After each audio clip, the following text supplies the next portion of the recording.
கண்ணு எங்க வச்சுட்டு விட்டுறீங்க? உங்களை மாதிரி ஆள்னால தான் இங்க ஒரு அப்பாவியோட உசுரே போச்சு. என்னடா அடிக்க போறீங்களா? இதை விட்டா வேற என்னடா தெரியும் உங்களுக்கு? புடிச்ச பைக் வாங்கணும், அப்படியே ஜாலியா சுத்தணும், காலேஜ் ரோட்ல அப்படியே ஸ்பீடா போகும்போது நம்ம எல்லாரும் பார்த்தா கெத்து. இதான தெரியும் உங்களுக்கு? அந்த பைக் வாங்கி கொடுத்த உங்க அப்பா அம்மாவை பத்தி என்னைக்காச்சும் யோசிச்சு பார்த்திருக்கீங்களா? உங்க மேல எவ்வளவு கனவோட உங்க அப்பா அம்மா வாழ்ந்துட்டு இருக்காங்க. ஆனா நீங்க சுயநலமாவே தான் இருக்கீங்க. கண்ணுக்கு முன்னாடி ஆக்சிடென்ட் நடக்கிறத பார்த்தும் எப்படிடா உங்களுக்கு எல்லாம் இப்படி போக மனசு வருது? இந்த மாதிரி ஆக்சிடென்ட் நடக்க கூடாதாண்டா போலீஸும் கவர்மெண்ட் அவேர்னஸ் கொடுத்துட்டே இருக்காங்க. ஆனா நம்ம போலீஸை பார்த்தோன்னா அப்படியே வண்டியை வளைச்சிட்டு ஓடிடுறோம். அப்படியே புடிச்சு ஃபைன் போட்டாலும் ஆன்லைன் ஃபைன் தான் அசால்ட்டா விட்டுறோம். இன்னைக்கு மட்டும் அவன் ஹெல்மெட் போட்டிருந்தானா அந்த சின்ன பையனை உசுரோட பார்த்திருக்கலாம்.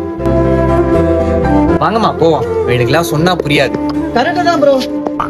அவ்வளவு தூரம் எல்லாரும் சொல்லியும் இந்த அறிவுக்கும் இந்த வயசுக்கும் புரியல. வண்டி அவசியத்தை தாண்டி அத்தியாவசியத்தை தேடி போய்கிட்டு இருக்க உலகமா இருக்கு.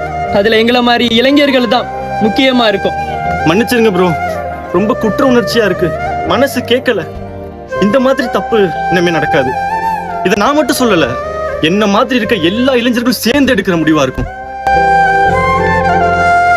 கேலியாக நாம் செய்யும் சிறிய செயலுக்கு இழப்பு ஓர் உயிர்.